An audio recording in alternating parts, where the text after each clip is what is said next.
All right, beautiful. Thank you for joining me for a Yin Yoga class. This is a slow-paced, floor-based class. My name is Holly. My pronouns are she, her.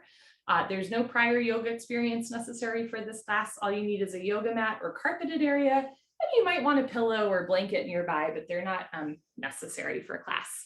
After class, I'll also invite us, for anyone's interested, into 15 minutes of reflection and journaling. I do this once a month at the beginning of the month as a time for us to kind of reflect on the month that has passed and look forward to the month to come. So this will be our April yoga and journaling session. I'm so glad to be here with all of you. We'll start in a comfortable seated position. You can sit crisscross applesauce or in Sukhasana easy pose.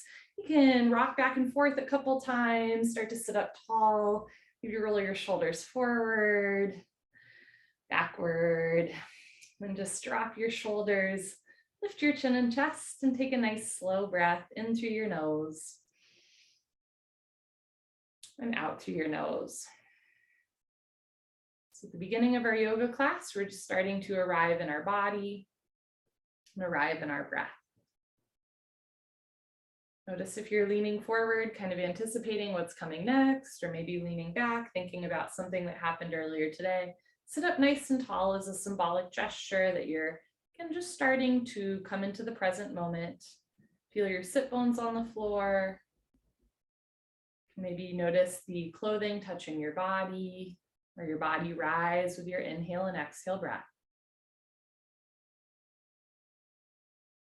Notice if you're holding tension somewhere in your body, and just start to relax the body a little bit more. In Yin Yoga, we will do long held postures, yoga postures, not just to work into muscle tightness, but into connective tissue, into tendons, ligaments, and joints. And throughout class, you'll be invited just to slowly release any tension in the body. We'll relax into yoga postures rather than kind of gritting our teeth and forcing them into them. We'll start with a breathing exercise, and it's just called even breathing. It's very simple. You inhale and exhale for equal or even amounts of time. So we'll start by inhaling for 4 and exhaling for 4, and we'll work our way all the way up to 10. But of course, if you can't quite get to 10, that's okay too. You're welcome to close your eyes or do a soft fuzzy gaze just beyond the tip of your nose. Relax your shoulders and face, seal your lips, and begin. Inhale through your nose for 1, 2, 3, 4. Exhale through nose, 1, 2, 3, 4. Inhale through your nose, 1, 2, 3, 4. Exhale through your nose, 1, 2, 3, 4. Breathe in, 4, 3, 2, 1. Breathe out, 4, 3, 2, 1. Inhale, 4, 3, 2, 1. Exhale, 4, 3, 2, 1. Inhale, 6, 5, 4, 3, 2, 1. Exhale, 6, 5, 4, 3, 2, 1. Inhale through the nose, 6, 5, 4, 3, 2, 1.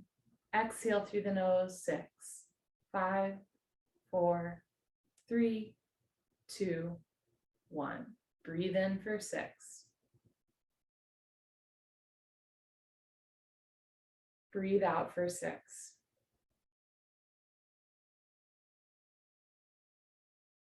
Inhale for 6.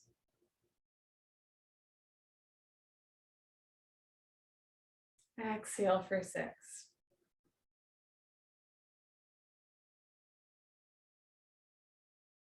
Inhale for 8, 7, 6, 5, 4, 3, 2, 1. Exhale for 8, 7, 6, 5, 4, 3, 2, 1. Breathe in through the nose for 8.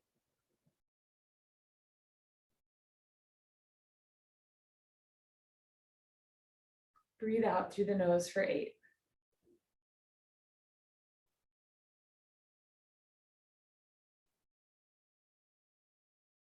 Inhale for 8.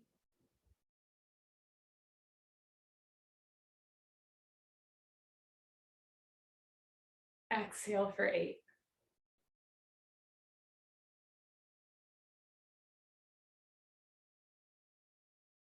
Inhale for 10, 9, 8, 7, 6, 5, 4, 3, 2, 1. Exhale for 10, 9, 8, 7, 6, 5, 4, 3, 2, 1. Breathe in for 10.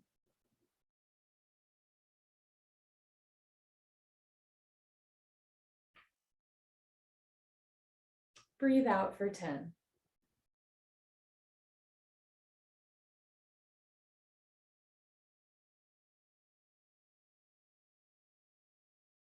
Inhale for 10.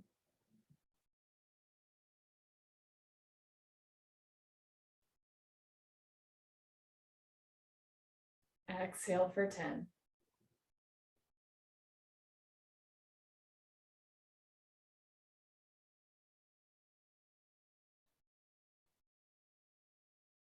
Inhale 10.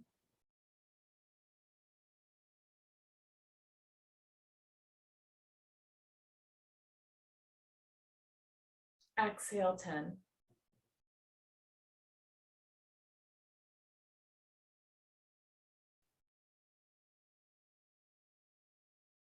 Last one, breathe into whatever count you'd like to.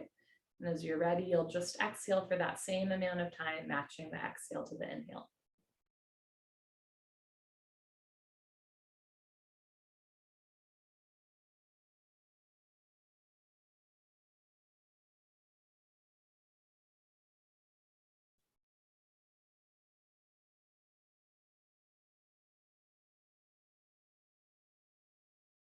And whenever you're ready, just returning your breath to slow and steady in and out through the nose.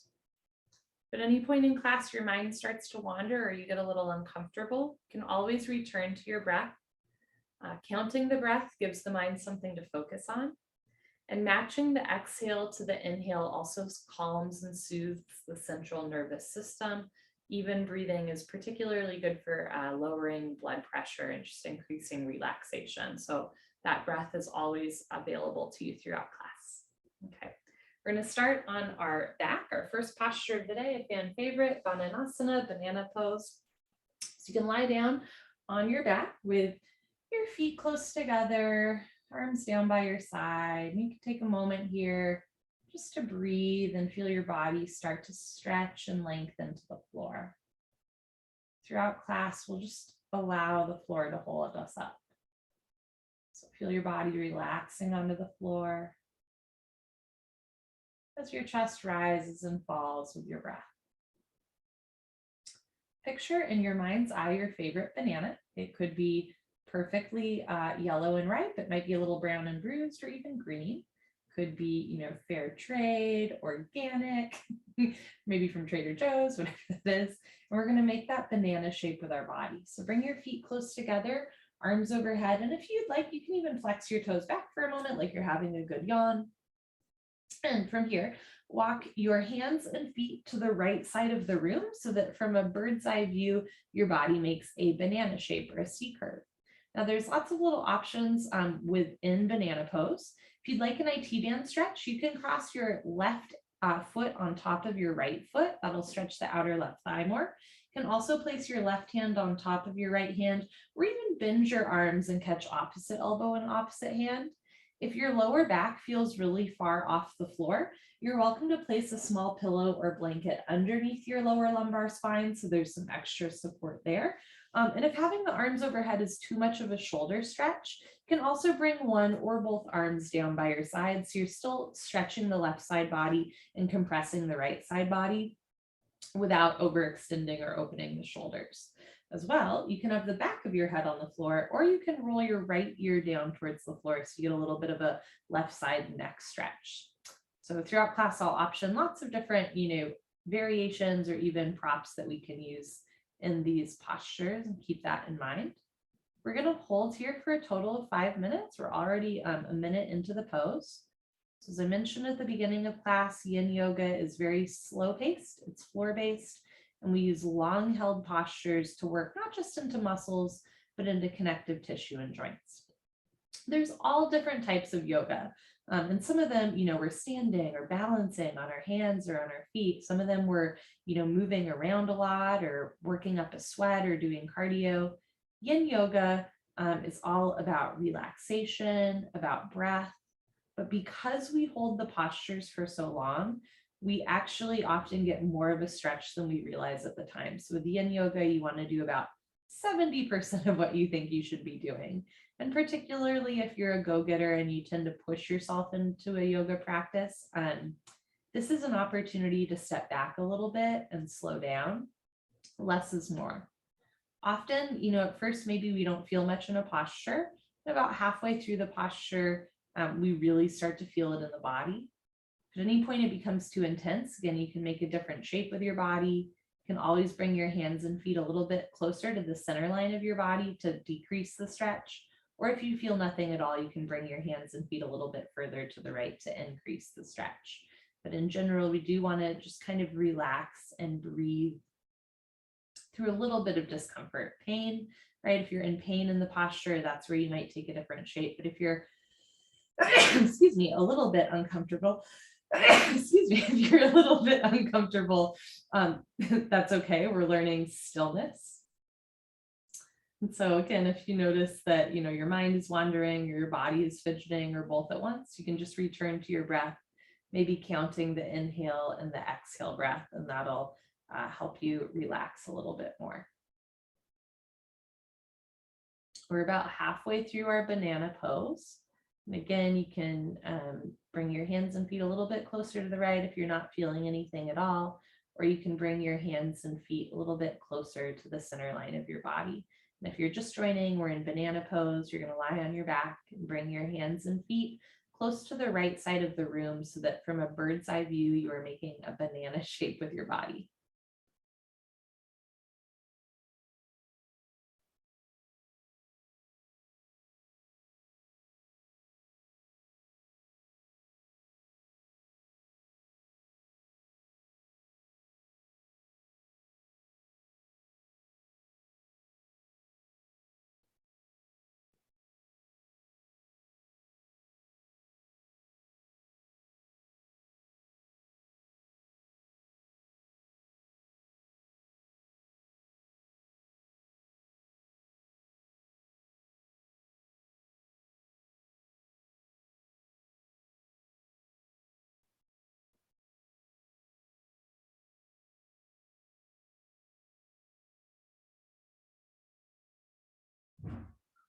We have about 1 minute left in our banana pose.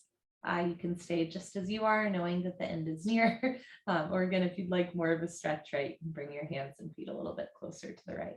Again, never forcing the body.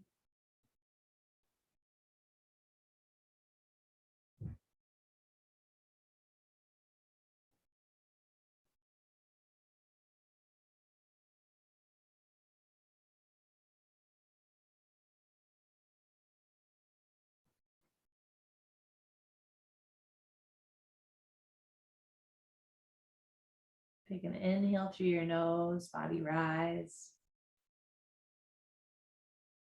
If it feels good, you can open your mouth. Just let that posture go. Because we hold postures for long periods of time in Yin Yoga, we want to be careful, intentional, and slow coming out of them. So if you've rolled your head to the right, you can slowly roll your head back so that the back of your head is on the floor. If your arms are bent or your hands are crossed, you can straighten your arms and uncross the hands. If your left foot is crossed on top of your right foot, you can uncross the ankles. And then at your own pace, bring your hands and feet back to the center line of your yoga space. And from here, you can take your arms down by your side, open your feet as much as you'd like, and rock back and forth, side to side. And then we'll find our way into our first neutral body posture, Savasana of the day. If lying on your back with your legs straight does not feel good to your lower back, you're welcome to place a small pillow or blanket underneath your lumbar spine. You can also bend your knees, put your feet on the floor about hip width distance and let your knees rest together. And this will also take pressure off of the lower back. Another thing that I loved about Yin Yoga is that there's there's like slightly different names for the same postures as in other styles of yoga. So in other styles of yoga, what we're doing right here is called Savasana or dead body pose or corpse pose. But in Yin Yoga, this is called puddle pose, Puddle. So you can act like a rain puddle, which if you're in Washington, D.C. today on this rainy day, might feel extra appropriate. The idea is you can open your arms and legs as little or as much as you'd like, and really make this your own. Because we hold postures for 3 to 5 minutes in Yin Yoga, it's important to kind of reset the body in a more neutral position in between asanas so that our spine can reset, right? Our body can relax a little bit more.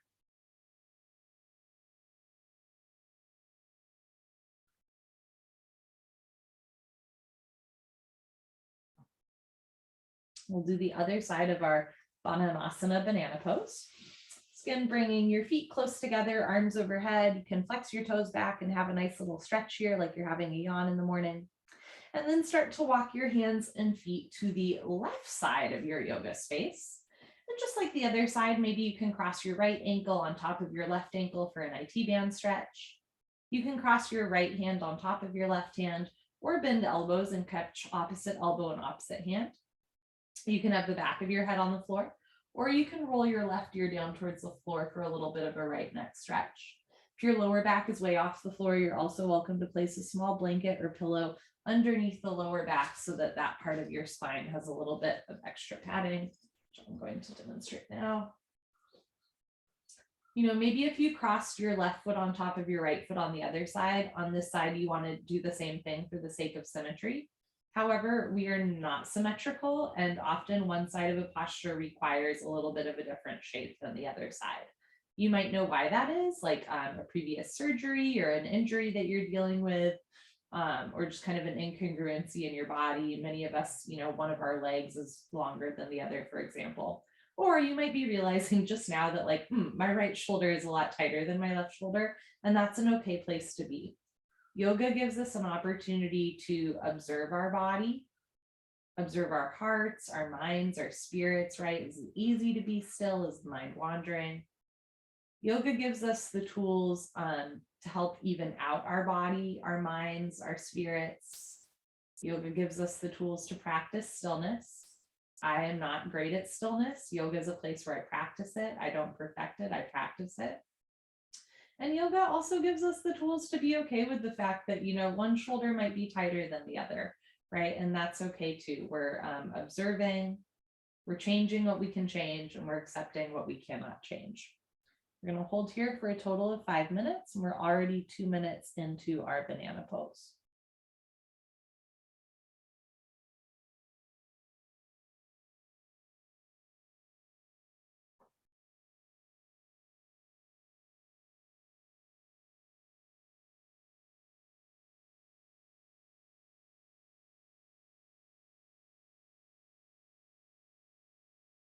As we near the halfway mark of our banana pose, if this posture is not feeling good to you, like you're gritting your teeth or you're in pain, right, you can always grab a prop like a pillow or blanket if that would help. If it's just too much of a stretch, right, you can bring your hands and feet back a little bit closer to the center line of your body to ease off on the stretch. Or if you're not feeling anything at all, right, you can walk your hands and feet a little bit closer to the left side room.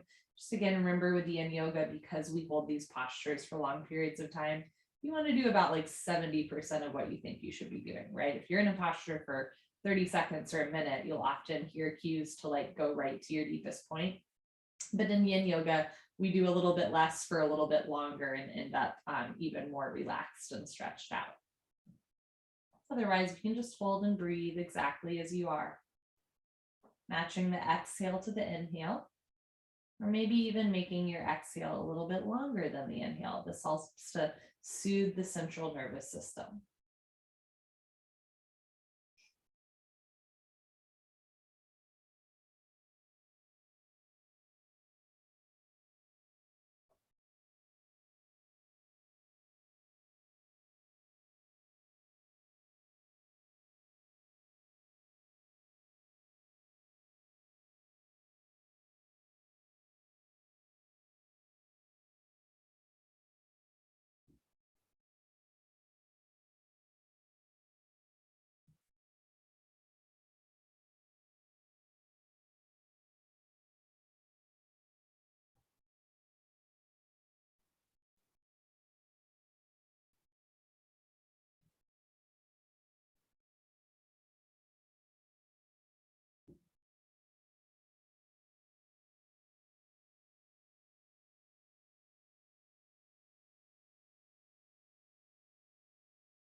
With about 1 minute left in the posture, you're welcome to stay just as you are, knowing that the end is near. Or if you'd like a little bit of a deeper stretch at the end, you can walk your hands and feet closer to the left side of the room.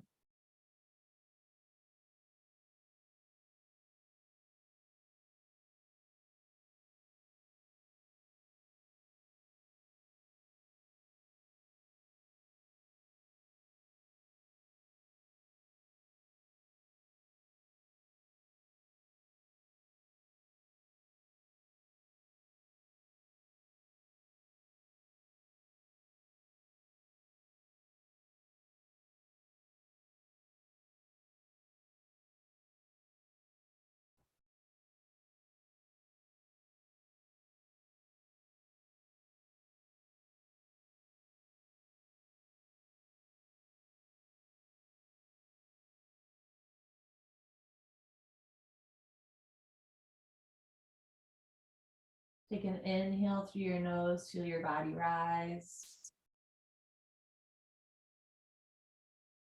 If it feels good, you can open your mouth and sigh out, let go of whatever you'd like to in this moment. We're going to slowly and intentionally start to come out of our banana pose. If your head is rolled to the left, gently roll the back of your head onto the floor. If your arms are bent or your hands are crossed, you can lengthen your arms and uncross the hands. If your right ankle is crossed over your left ankle, you can uncross your feet. Slowly walk your hands and feet back to the center line of your mat. And as you're ready, bring your arms down or out to the side for your puddle pose or savasana, returning to a neutral body position. Let your hands, feet be heavy on the floor, and let the floor hold you up. In our banana pose, we wake up our spine, our shoulders, our IT bands. We stretch one side of the body and compress one side of the body. So afterwards, we come back into a spine neutral position where the sides of our torso, our legs, our shoulders, our chest and back can all just relax.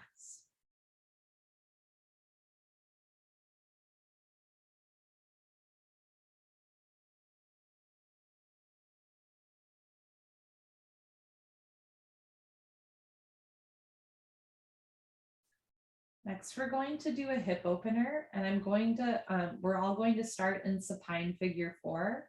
And at the halfway mark, I'll also invite us into a pigeon pose, or what in Yin Yoga is called swan pose for anyone who's interested in that. But we'll all start in supine figure 4. So bend your legs so that your feet are on the floor about hip width distance, knees rest together. Take a moment here, just feeling your lower back really press into the floor. Feel your spine lengthen and stretch out. Keep your left foot on the floor. Lift your right foot off the floor and cross your right ankle over your left thigh, so that if you look down the center line of your body, your legs are making a 4 shape. That's why it's called figure 4. It's not very creative. You have an option to keep your left foot on the floor or lift your left foot off the floor, hugging your thighs in towards your abdomen. From here, if you'd like, you can place your hands outside of your thighs, or I like to take my right hand in between the legs, interlace fingers behind left thigh, and then pull down. This is a great side seat stretch. We're opening through the hip, and it's also good for sciatic nerve pain. The sciatic nerve is the longest nerve in our body. It runs from the lower back all the way into the foot, and it's often particularly aggravated if we have, a slip discs, or if our lower back vertebrae are kind of pinching together. So this posture not only helps to calm that nerve that runs down the side body, but it also helps to stretch out the lower back, bringing the vertebrae, the discs further apart. Do try to keep 2 shoulders and 2 hips on the floor, head on the floor, neck long. Rather than, pushing yourself to your deepest point, see if you can just relax into the posture. So in some styles of yoga, we're, contracting muscles to get deeper into the asanas, but in Yin Yoga, we want to relax muscles to get deeper into the asana. So with every breath, see if there's just one more little, inch of real estate in your body that you can relax, right? Just relaxing through the feet, the shoulders, the jaw, let your belly button be heavy like lead.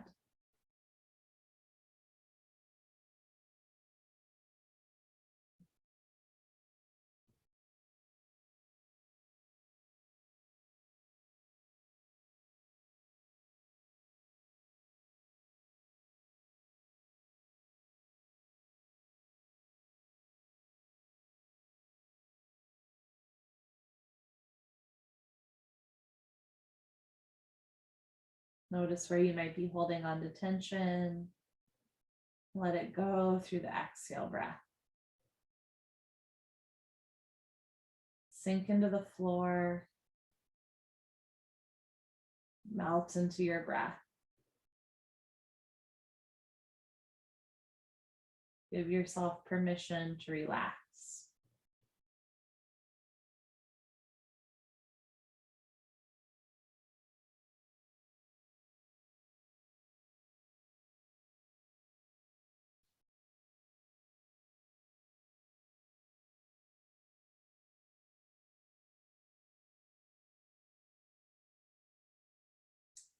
You're welcome to stay here in supine figure 4.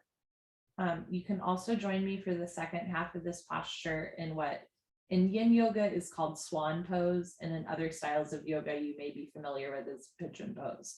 So if you'd like to join me for a different version of this hip opener, you're going to release any grip that you have on the back of your legs and slowly return your left foot to the floor. There's no rush. Slowly return your right foot to the floor. From here, you're going to roll off to one side and press yourself up. My hair always looks funny when I sit up. Okay, from here, I'm going to show you facing this way. From here, for our pigeon pose or swan pose, you're going to come onto all fours and start to slide your right knee towards your right wrist and bring your right foot to the left side of the room. From here, you'll start to straighten your back left leg. Look back, you want your ankle, knee, and hip in line, so your left leg isn't too far to the left or to the right. Eventually, right, you'll sink your hips down, but for a lot of us, you're welcome to stay lifted with your hands on the floor, or it can be really handy to place as many blankets or pillows as you'd like underneath your right hip so that it's more supported. Once you're in swan pose, you can stay here with your hands on the floor. Can also fold forward, can sometimes help to have some pillows for underneath your chest. Or you can also do a lifted swan doing a little bit of a back bend. But again, it's the same side seat stretch, hip opener, and good for sciatic nerve pain. It's just now that we're up, gravity is pushing us down more, right? So that the hip opens even more. Remember that you also have your supine figure 4. If you've tried swan pose and it's not for you today, that's perfectly fine. We're going to hold here for 2 more minutes.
About 30 seconds left in the posture. You can stay just as you are, knowing that you're almost to the end, right? Or you can get a little bit deeper into your shape, maybe just sinking those hips down.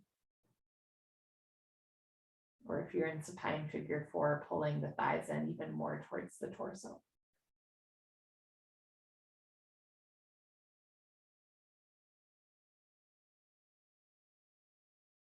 And inhale through your nose.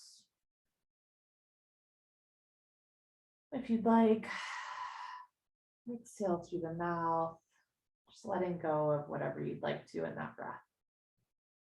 If you're in supine figure 4, right, you can release any grip you have from the backs of your legs, and slowly return one and then both feet to the floor. You can keep your knees bent with your knees together, feet on the floor, or lengthen your arms and legs back into your puddle pose. If you are in your swan pose, you're going to bring your spine into a neutral position. Place your hands on the floor below your shoulders. Start to lift your hips up. Take your time. Bring your right knee back into your tabletop. Whether you are in supine figure 4 or swan pose, if you want to make any motions with your body that feel good, there's always a moment for a counter stretch here if you'd like. And we're all going to make our way onto our backs, right, back into our puddle pose. Okay, great.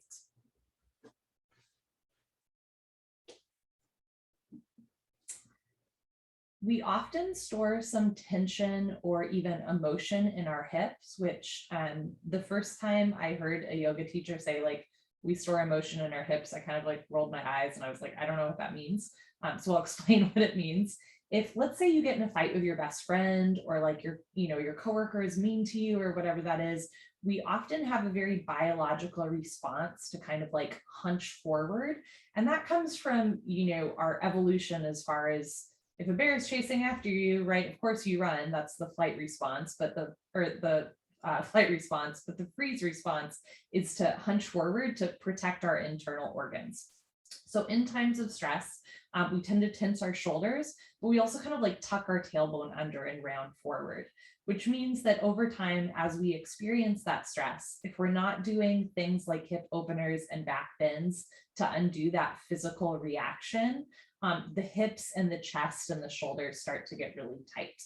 So when we do things like back bends or hip openers, like we did with that figure 4 swan pose, that can come out in different ways. You might feel that your central nervous system is stimulated. You might feel a shift in temperature. You might even have a sudden involuntary response of like crying or laughing. And these are all really normal. If in yoga you ever feel the need to cry or laugh or have any other emotional response, there's nothing wrong with you. If nobody's told you this yet today, there's nothing wrong with you. There's also nothing wrong with you, practicing the posture, right? Just means we're kind of releasing things. And yoga is a really safe space to release whatever you want to release, let go of whatever you want to let go of. And in particular, Zoom yoga, when we're at home alone, like there's nobody watching you. So if you feel like shedding a tear or having a chuckle, right, like there's no one there to judge you. So that is actually something that I like about a home practice as well. So again, if you feel anything intense in any of these postures, that's normal. And also, if you don't feel much at all, that's also normal. Sometimes in yoga, and I think in our culture, we really idealize like big feelings, both in our physical body, but in our like emotional, psychological, spiritual body. Yoga can be subtle as well, right? Shifts in our body, perceptions in our state of consciousness. Sometimes they're big, but sometimes they're really subtle, or we don't feel much at all. And that is really valid as well. Yoga, the practice of yoga is a wonderful opportunity to validate whatever it is you feel, the good, the bad, the ugly, the nothing at all, and just really like love on yourself and just accept whatever it is that you're feeling or not feeling. We'll do the other side of our supine figure 4. Bend your knees if they're not already so that your feet are close together, knees resting together. Keep your right foot on the floor. Lift your left ankle off the floor, cross left ankle over right thigh.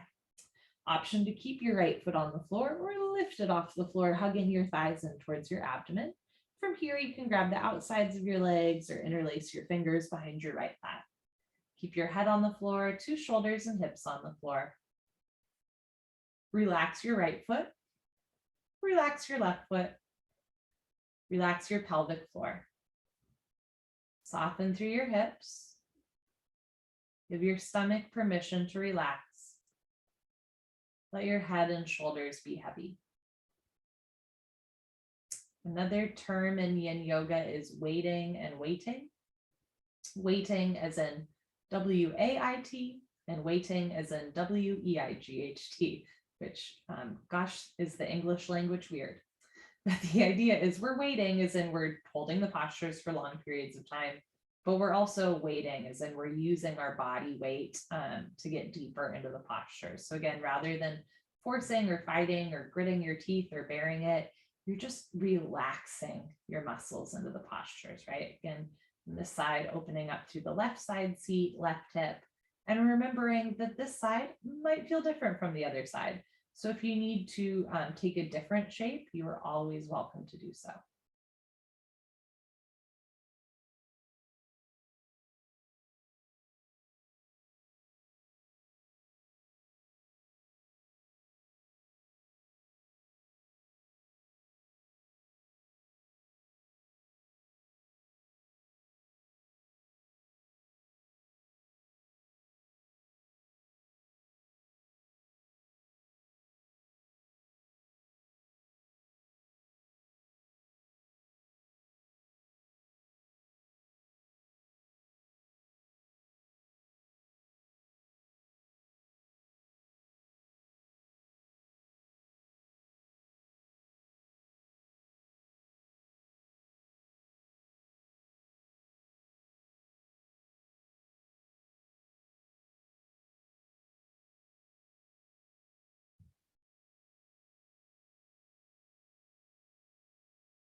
Option to stay here in supine figure 4, or we can very slowly start to transition into our swan pose. If you have a grip on the backs of your legs, you can undo that grip, slowly return your right foot to the floor, uncross left foot, return left foot to the floor. If you remember what side you rolled off to the first time, roll off to the other side here. So I'm going to roll to the left. Gently press yourself up. You can make your way into your tabletop again. From here, you're going to bring left knee towards left wrist and bring your left foot a little to the right. Slide your right leg back. You can look back and make sure that your ankle, knee, and hip are in line so that your right leg isn't leaning to one side. Again, this side might feel different from the other. It does for me. Option to slowly sink your hips down, or place as many pillows and blankets as you'd like under one or both hips or under your chest. And you can do a little back bend here, keep a more of a neutral flat back with shoulders out of the ears, or you can fold forward with shoulders out of the ears. Good. And we're going to hold here for 2.5 more minutes. Again, this is a great hip opener. It's also good if, I don't know, if you've ever wanted to do the splits, like this is a good place to start, right? You start with your supine figure 4, then you work into your pigeon pose, and eventually you're going to straighten your front leg, and then you're in the split. So I know some people have like, you know, life goals of like, I want to do a handstand, or I want to do the splits, or I want to learn to juggle. So if you're one of your just like fun adult learning activities is maybe getting deeper into the splits, this is a good place to start.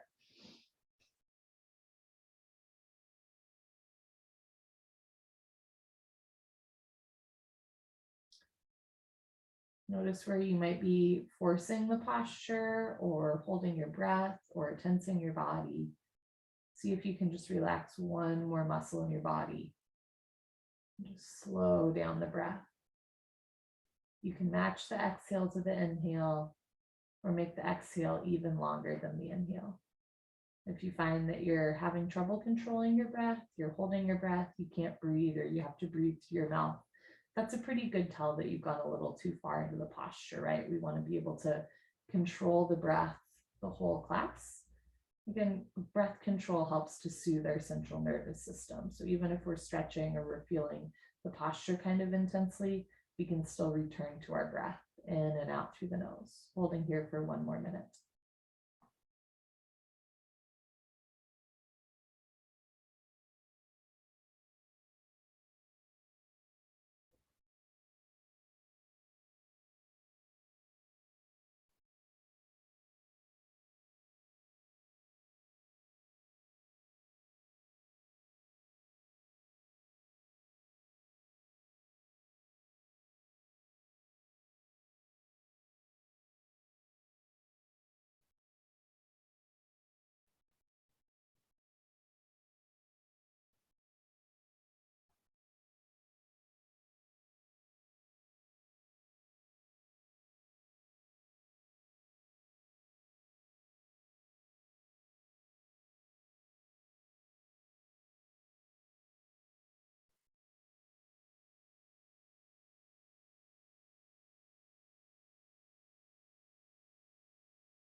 Take an intentionally slow inhale through your nose. Feel your ribs open up.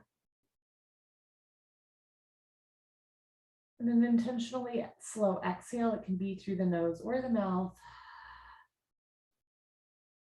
Feel the ribs slowly contract.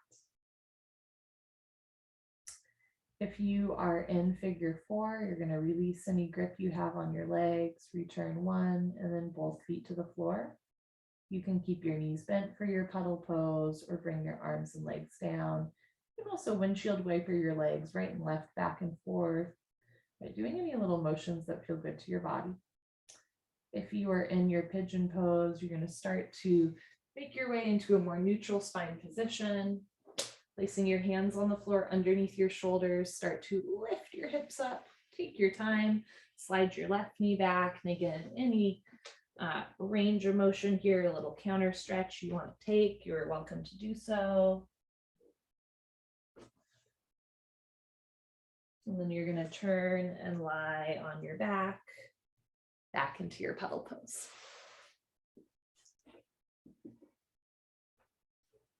Sometimes the release from a posture, again, especially a hip opener or a back bend, sometimes the release from a posture can be as intense as the asana itself.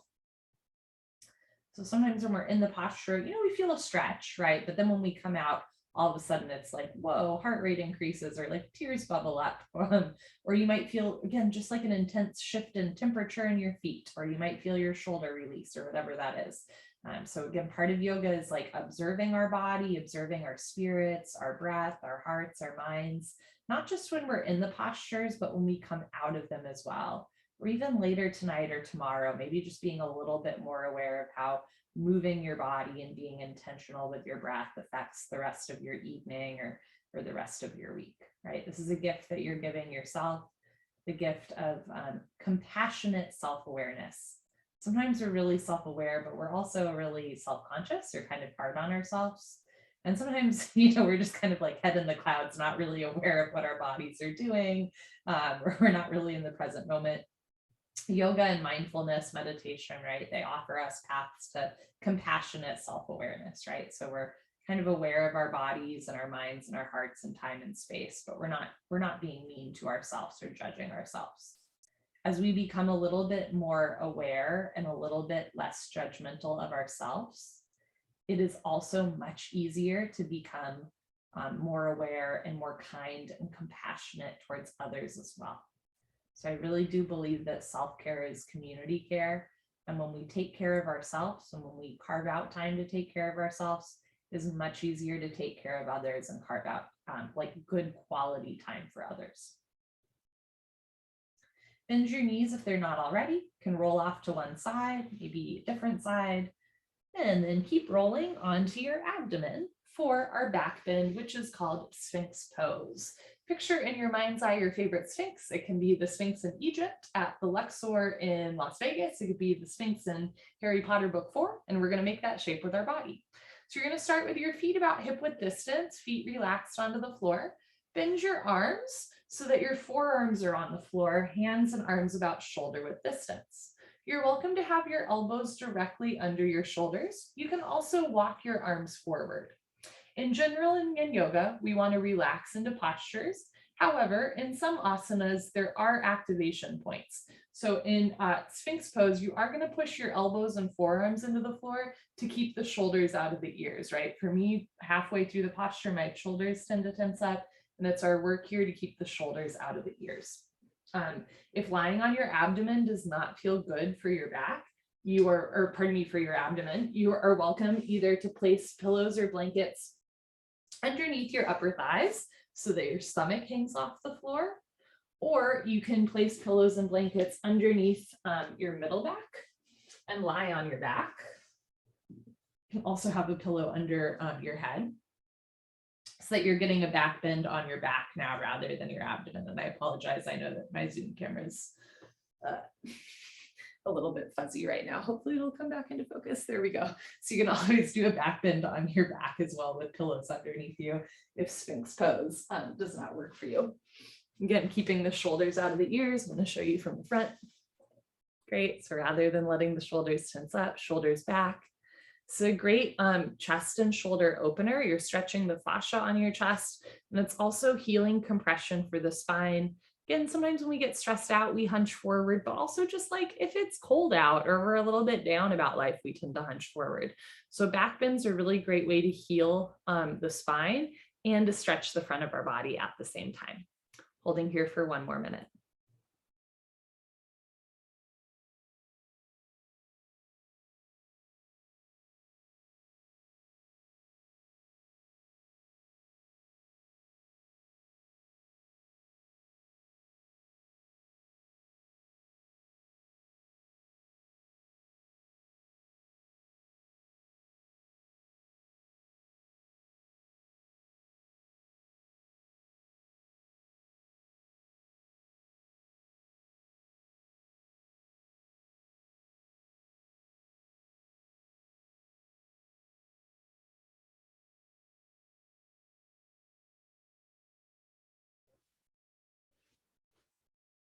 Normally, we would go directly into a version of sorry. Normally, we'd go directly into a version of puddle pose or savasana, but we're going to take a 1-minute counter stretch today. So you're going to start by placing your hands on the floor below your shoulders.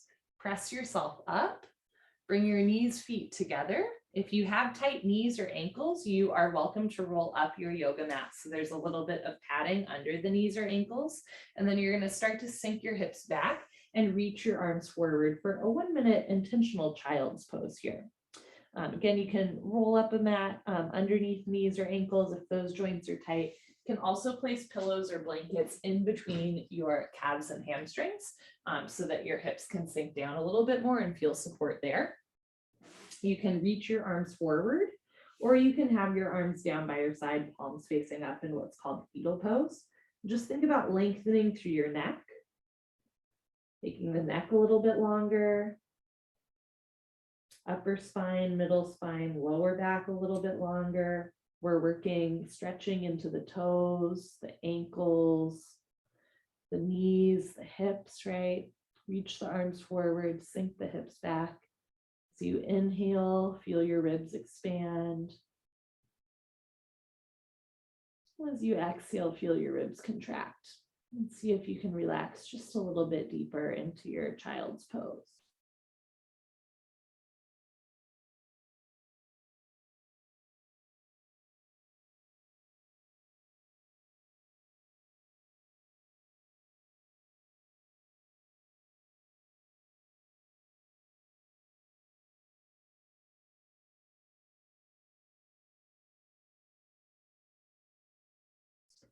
Inhale, feel your body rise.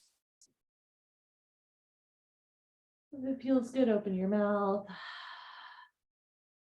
Let it all go through the exhale breath. Gently lift your head, look forward. Slowly walk your hands in underneath your shoulders and start to press yourself up, sitting upright. If you'd like another little counter stretch, you can take your hands behind you, interlace your fingers, press your hands down, do one more back bend. From here, you have two options. You can lie on your back in puddle pose, or you can take an abdominal version of your puddle pose or savasana. And if you're doing that and you want to join me on your stomach reset here, you can lie on your abdomen, either with elbows bent and hands in, or arms down by your side. You can look to one side. So I'm going to look to my left with right ear on the mat. Again, you can have your arms down, palms face up, or you can bend your arms, hands close to your face, and that'll take some weight off of the shoulders. I love lying on our back in savasana or puddle pose, but it's also sometimes nice to lie on the front. Good for digestion, and when you look left and right, it's a nice little neck spine twist and stretch. If you are looking to one side, you can gently lift your head and look to the other side, bringing the other ear down towards the floor.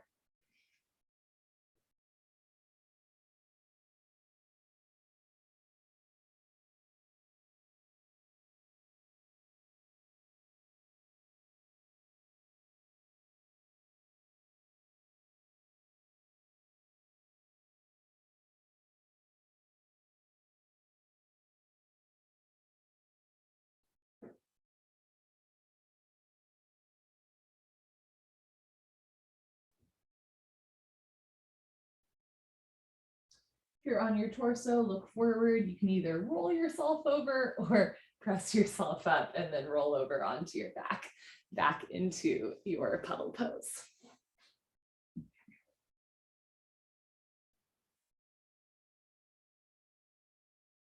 The spine moves in 6 different directions: right, left, backward, forward, and twisting to each side. And even in this hour-long yoga class where we hold postures for long periods of time, we make sure to do all of those, right? So we moved right and left in banana pose. We stretched out our spine, lengthened our spine and folded our spine in both our supine figure 4 and swan pose, as well as that child's pose. We did a back bend in our Sphinx pose. And now we're going to twist our spine at the end of class.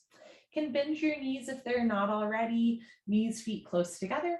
Can take your arms out to the side in a big expansive here I am world gesture. Can also bend your arms, cactusing them like goalposts. And from here, you're going to roll to the right with your left hip on top of right hip, left knee on top of right knee, left foot on top of right foot.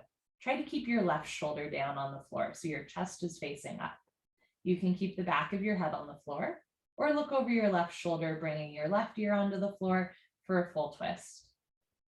Back bends are really important for spine health, especially if you sit at a desk or tend to hunch forward. But so are spine twists, right? These are really good for resetting the back.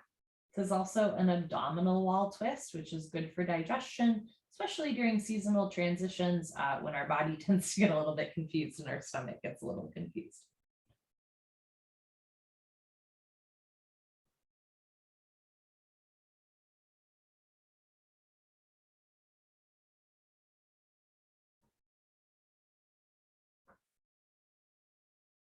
A minute into our spine twist, you have an option to stay here, or you can straighten your bottom right leg to the back of your mat and kick your top left leg to the right of your mat, which will stretch the left IT band.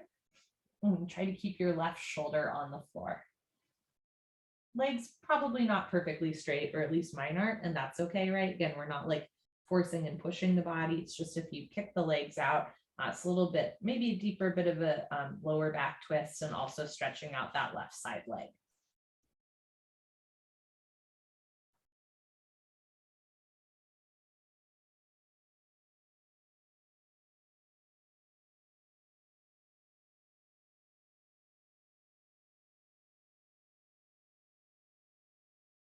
Notice where you might be holding on to tension.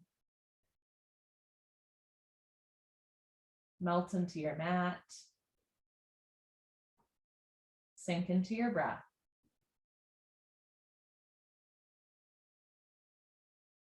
I often say give your body permission to relax, but also give your mind permission to be here now, not thinking about, what comes next or something that happened earlier today. Just give yourself permission to be here. If it's a little bit difficult to relax the body or breathe into the present moment, just imagine what it'll feel like one day when the body does relax, right? Or when the mind and spirit calm a little bit.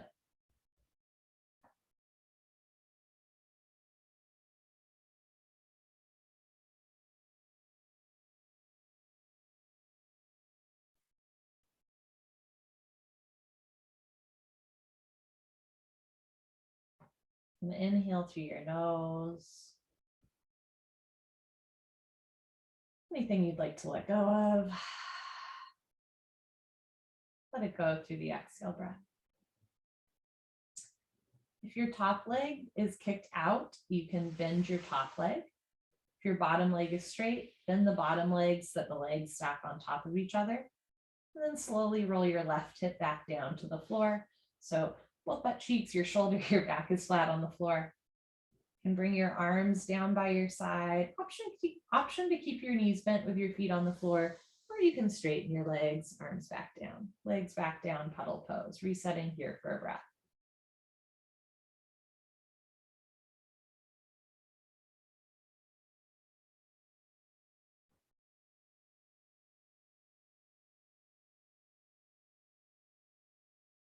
Let's do the other side of our spine twist. Bend your legs if they're not already, knees, feet close together. You can have your arms out to the side in a big expansive gesture, or bend your arms, cactusing them like goalposts. From here, roll to the other side. So I'm going to roll to my left. Right hip stacks on top of left hip. Knees bent, right leg on top of left leg. Try to keep your right shoulder on the floor, chest, heart space opening up. You can keep the back of your head on the floor or look to your right ear down towards the floor for an even deeper twist. Hold and breathe.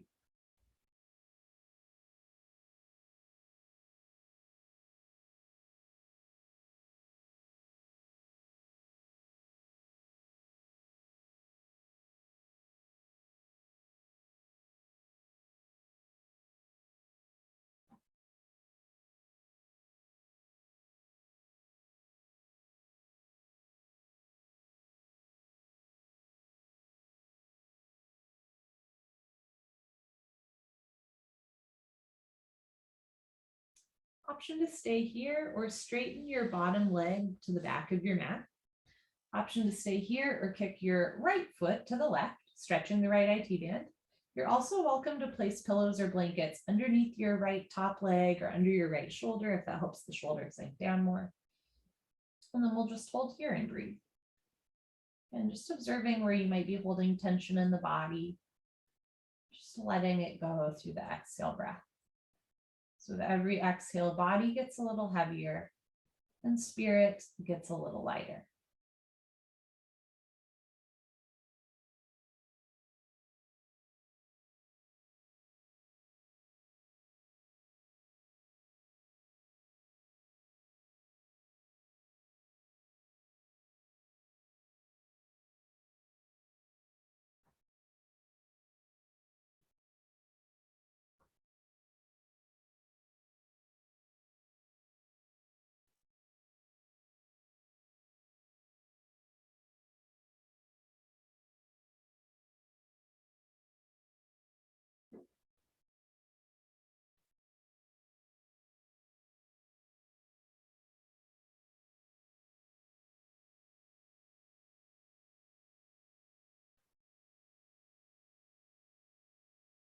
Take an intentionally slow inhale through your nose.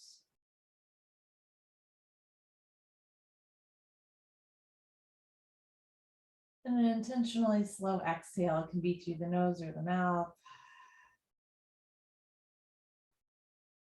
Letting everything go through the exhale breath. If your top leg is kicked out, you can slowly bend the top leg. There's no rush. If your bottom leg is straight, you can slowly bend the bottom leg so that the knees stack one on top of the other. If you're looking to one side, right, roll your head back to center. Then you're going to slowly roll your right hip back down to the floor so your back is on the floor. Make any motions with your body that feel good. Maybe you're rocking right and left, back and forth, or grabbing your knees and giving yourself a big squeeze. And then return your arms and legs down, final puddle pose. And close your eyes, open your arms and legs as much or as little as you'd like. This is your time. This is your body. This is your life. Doing what feels good and true and meaningful and pleasant to you. You can inhale and then exhale. Keep it simple. Breathe in and empty out.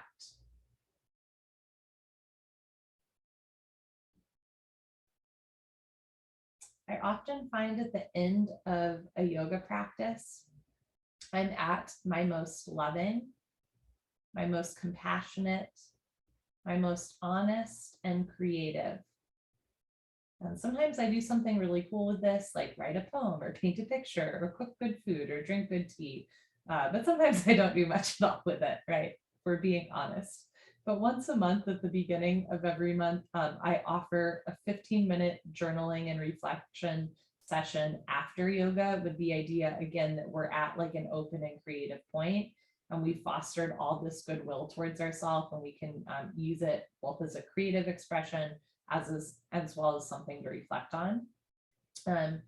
You are welcome, of course, if this is not speaking to you or life is calling you elsewhere, you're welcome to silently leave the Zoom room. If writing is not your thing, but you want to stay and listen, right? You can just like stay here in your final puddle pose and just kind of like listen and think through it. Or at your own pace, you can slowly press yourself up, grabbing water if that feels good, grabbing a pen and paper. And we're going to, sorry, sometimes I get a little blurry on with the camera. We're going to make our way into our reflection time. So again, I do this once a month with the idea that, while some people have a daily journaling practice, once a month is a nice minimal commitment where we can kind of reflect on the month that has passed and look forward to the month that has come, especially as we look forward to spring, right? It's great to be here with all of you. Okay.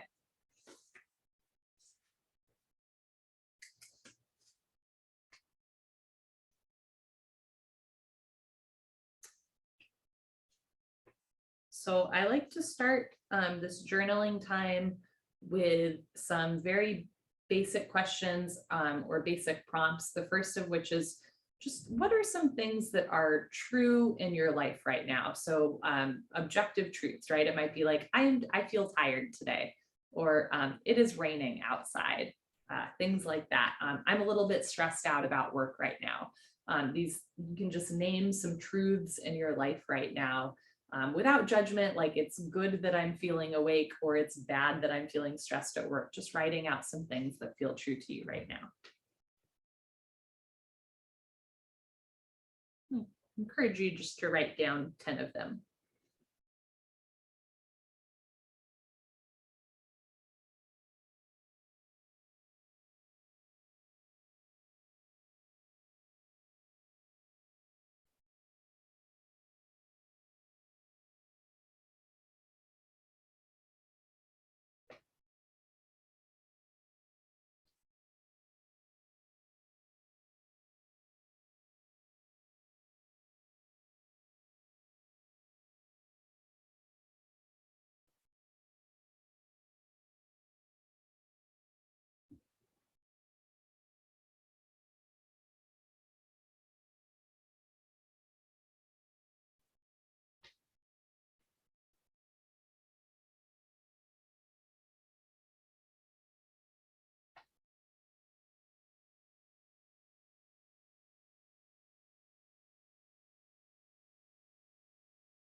When I write out just some truths of this moment, I often like to close that reflection by reminding myself one of the biggest truths of life, which is that the sun will rise tomorrow, right? Like I don't know much, but I know that the sun will rise tomorrow. And this is a reminder that even when we're going through stuff or we're sleepy or cranky or hungry or overjoyed, right? Everything passes for time, right? The sun will rise tomorrow. Our next journaling prompt is 20 gratitudes. These are things that you can be grateful for. Every time I write out what I'm grateful for, I include candles, right? I love candles. I love my friends, my family. I'm grateful for yoga. These are so just 20 things that you're grateful for. It can be, again, objects, it can be food, it can be people, places, weather. Get as creative as you want. 20 gratitudes.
All right, our next prompt. What is something you know now that you didn't know a month ago? And I would challenge you even further to say, what is something that you know about yourself that you didn't know a month ago?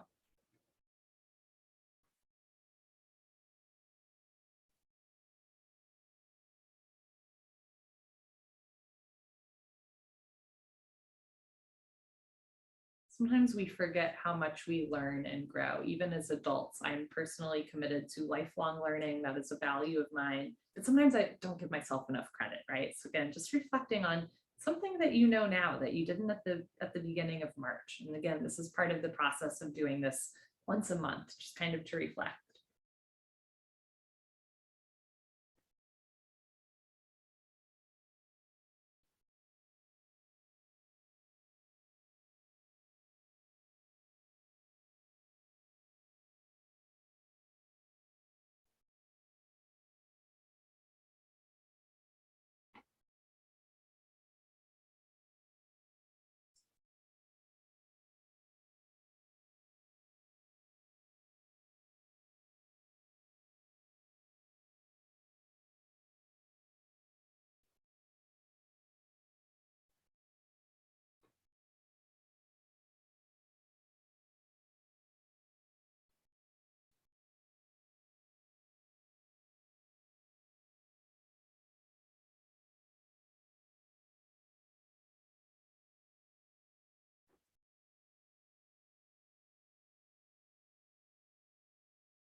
The topics of self-help and self-improvement are really hot right now. And sometimes in that process, like particularly when we do things like reflection and journaling, we talk a lot about like, how can I improve? Or what's one habit I can add to my life, which I do and I think is wonderful. But this month I wanted to do something both more lighthearted and also at the same time a reminder that like we don't always have to just be like improving ourselves nonstop. I like lifelong learning, but I also like who I am in this moment. So the next question is, what is bringing you joy right now? Right? There's a lot of hurt in the world, a lot of sad stuff going on, and the sun will rise tomorrow. And even in like the darkest of days, there's still joy to be had. So what is bringing you joy right now?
What do you like about yourself? This is a tricky one because we often have qualities that other people will say, I love how kind you are, or I love what a team player you are at work. This is not what other people like about you. What do you like about you? What do you like about yourself?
What can you do in the next month to bring more joy into your life and to really dig in and appreciate those things that you like about yourself?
Last but not least, at the end of every one of these sessions, right, we start it with kind of observations and gratitude, and we end with a word, a phrase, a mantra, or a sentence that you can take with you into the next month. It can be something like, I am enough, or I am free to feel joy. It can be something like just relaxation or breathe more, but a word, a phrase, a mantra, a sentence that is speaking to you. This is something that you can write down. You can even like post on a sticky note in your apartment, or put in your wallet, or just something that you can carry in your heart.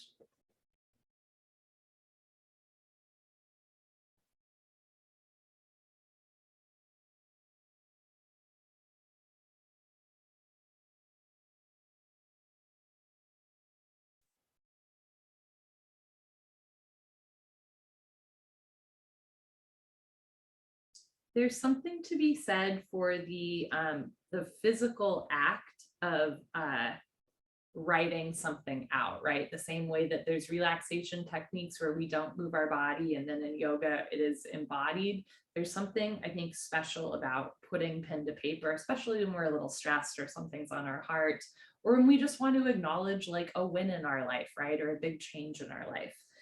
This is your journaling to keep throughout the month. You can rip it up. If you have a fire safe way to burn it, you can burn it. You can also keep it forever. But this is something, right? You created shapes with your body in Yin Yoga, and then you got to put pen to paper and just kind of release some stuff. And you can do with both your yoga practice and your journaling, whatever feels right for you, because this is time for you. And again, I do this at the beginning of every month, and it's also a practice. You can incorporate gratitude journaling or any other type of journaling or reflection into a daily or weekly practice as well. You're welcome to keep journaling for as long as possible, but for the sake of time, I don't want to hold us here much longer. It's always a joy to practice and write and breathe with you. And I hope to see you soon. Bye, friends. Thanks.